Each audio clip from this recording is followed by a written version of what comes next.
Hey everyone, this is Thomas. Just wanted to talk in this video a bit about database security. I've been reading a few articles talking about how database security is underappreciated, especially in the corporate business world. Um, I've read that people in the database management role spend about 5 to 10% of their time on managing database security. The more and more we recognize the threat these days for people hacking into systems and stealing data, especially critical data to these private and public organizations, is getting out of hand. So the role of someone who purely focuses on securing applications and in particular database is becoming more important. So I found a great article from Berkeley, from their security.berkeley.edu website. It just talks about some of the different key points like physical security, making sure that the actual physical space that the server is located in is secure.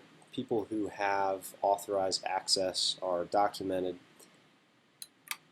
And the web server hosting the application files needs to be on a separate server than the database itself. There needs to be firewalls in place to block all traffic to the database server.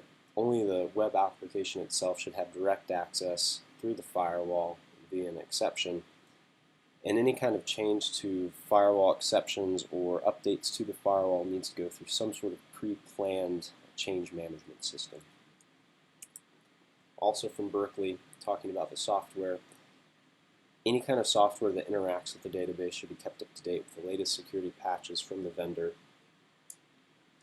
Any unneeded software services should be disabled.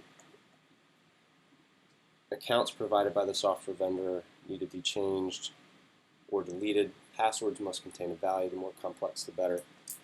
And before the database is even set up, it's always a good idea to have these rules and regulations written down on paper, and everyone from the project manager to the application developers to the database managers are in agreement with what's being done and the security measures that are going to be in place to make it easier to manage down the road. Any kind of service in an application that needs access to the database should be documented. Application code should be reviewed for SQL injection vulnerabilities. A good resource to look for this is the OWASP website. And through common sense, no spyware is allowed on the application, web, or database services. And all this comes straight from the Berkeley website. According to Berkeley, anybody who has direct access to the database, even developers of the application, must make sure that they're meeting the minimum security guidelines on the machines that they access from, such as a laptop or desktop computer, and in some cases these days even mobile devices.